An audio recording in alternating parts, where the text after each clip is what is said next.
Hello दोस्तों, आप सभी का स्वागत है YouTube channel the education hub पर।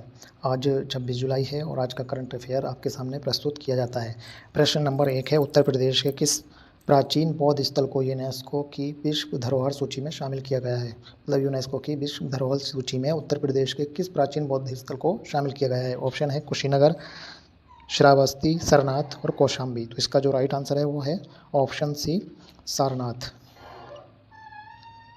सारनाथ वह स्थान है जहां भगवान बुद्ध ने अपना प्रथम उपदेश दिया था। वर्ष 2026 में इसे यूनेस्को की विश्व धरोहर सूची में शामिल कर लिया गया है।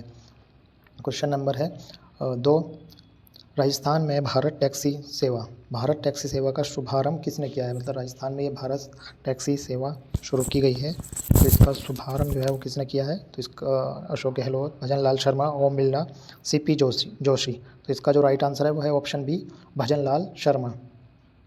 राजस्थान के मुख्यमंत्री भजन लाल शर्मा ने जयपुर में भारत टैक्सी सेवा का शुभारंभ जो है वो किया।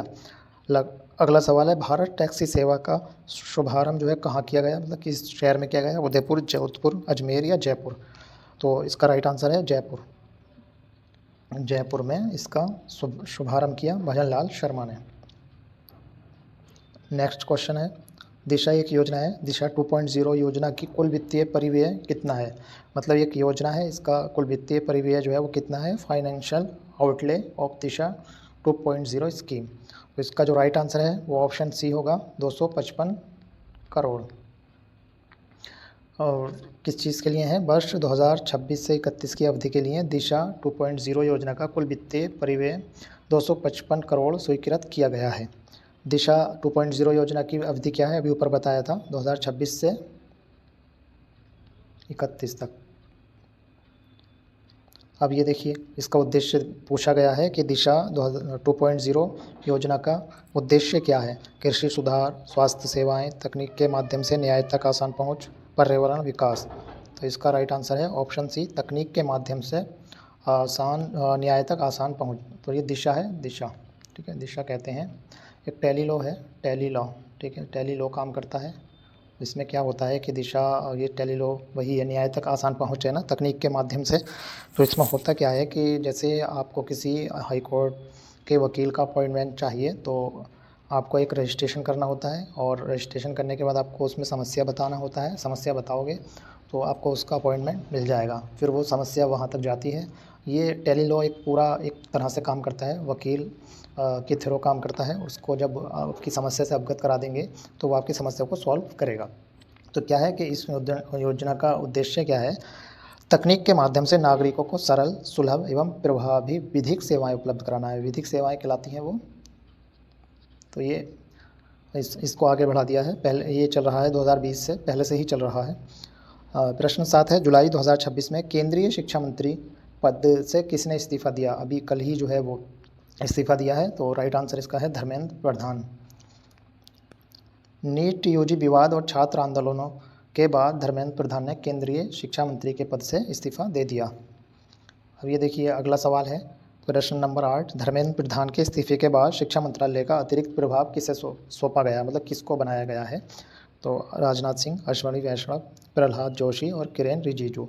तो इसका राइट आंसर है प्रहलाद जोशी जी को इस शिक्षा मंत्री बनाया गया है, ठीक है। यहाँ गया, राष्ट्रपति ने प्रधानमंत्री की सलाह पर धर्मेंद्र प्रधान का इस्तीफा स्वीकार किया और प्रहलाद जोशी को शिक्षा मंत्रालय का अतिरिक्त प्रभार सौंपा। तो राष्ट्रपति जो है प्रधानमंत्री की सलाह पर जो है कार्य करता है। तो धर्मेंद्र प्रधान का इस्तीफा उन्होंने प्रधानमंत्री को दिया और राष्ट्रपति ने जो है उनकी सलाह पर प्रधानमंत्री की उनका इस्तीफा स्वीकार किया। प्रश्न नंबर 9 है और ये बहुत इंपॉर्टेंट क्वेश्चन है, इसको आप जो है वेरी कर लीजिएगा और इसको आप सेव कर लेना। हाल ही में जूनियर स्क्वैश विश्व चैंपियनशिप 2026 का खिताब जीतकर इतिहास रचने वाली पहली भारतीय महिला कौन है? पहली भारतीय कौन बनी है? मतलब स्क्वैश विश्व चैंपियनशिप 2026 का खिताब जीता है जोशन जिनप्पा, दीपिका पल्लिकल, अनाहत सिंह, सौरभ घोषाल। तो इसका जो राइट आंसर है वो है अनाहत सिंह। अनाहत सिंह जो है इन्होंने इतिहास रच दिया है और ये पहली बार जीती पहली भारतीय महिला बनी है। मतलब ये देखिए, इसके बारे में पूरा पढ़ लेते हैं क्या था। भारत की युवा स्क्वैश खिलाड़ी अनाहत सिंह ने जूनियर स्क्वैश विश्व चैंपियनशिप 2026 का खिताब जीतकर इतिहास रच दिया। वे ये प्रतिष्ठित खिताब जीतने वाली पहली भारतीय बनी। साथ ही 2005 में जोशन्ना जिनप्पा के बाद फाइनल में पहुंचने वाली पहली भारतीय खिलाड़ी भी बनी और भारत को पहली बार यह खिताब दिलाया है।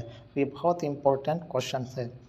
अब दूसरा बहुत इंपॉर्टेंट क्वेश्चन ये है, प्रश्न नंबर 10, हाल ही में भारत के पहले स्वदेशी काउंटर स्वार्म ड्रोन सिस्टम का नाम क्या है? ये भी इम्पोर्टेंट है। ये ड्रोन सिस्टम नया लॉन्च हुआ है।